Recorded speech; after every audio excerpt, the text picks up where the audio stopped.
அண்ணா பல்கலைக்கழக மாணவி பாலியல் வழக்கில் கைதான ஞானசேகரன் குற்றவாளி என 5 மாதங்களில் தீர்ப்பு வழங்கப்பட்டுள்ளதை வரவேற்று பொதுமக்கள் தெரிவித்த கருத்துக்கள் என்ன பார்க்கலாம். 5 மாதத்தில் தீர்ப்பு வருது வரவேற்கத்தக்கது.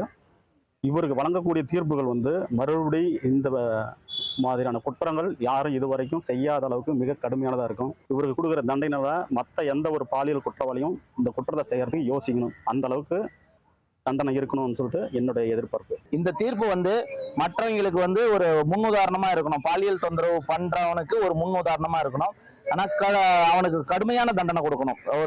இந்த பாலியல் தொந்தரவுன்னு இதுக்கு மேல நடக்கக்கூடாது. குற்றத்தில் ஈடுபடுற நபர் யாரா இருந்தாலும், அவன் எவ்வளவு பெரிய ஆளா இருந்தாலும், இப்போ கொடுக்குற தண்டனை அவன் எல்லா காலத்திலையுமே எவனுக்குமே அந்த எண்ணங்கள் சிந்தனைகள் வரக்கூடாது.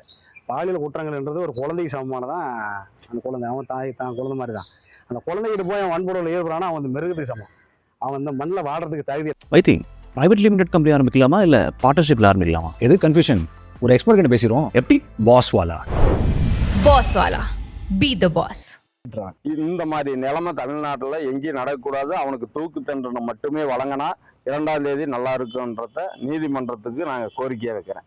இந்த மாதிரி கிரிமினல் வேலை செய்கிறவங்களுக்கு தண்டனை ஜாஸ்தியாக கொடுக்கணும். அதுதான் நல்லது. அதிகபட்ச தண்டனை என்னவா இருக்கலாம்? அது கவர்மெண்ட் பார்த்து பண்ணுறது தானே. அவங்க பார்த்து கோர்ட்டை அவர் என்ன சொல்கிறாரோ அது மாதிரி பண்ணிக்க வேண்டியதுதான்.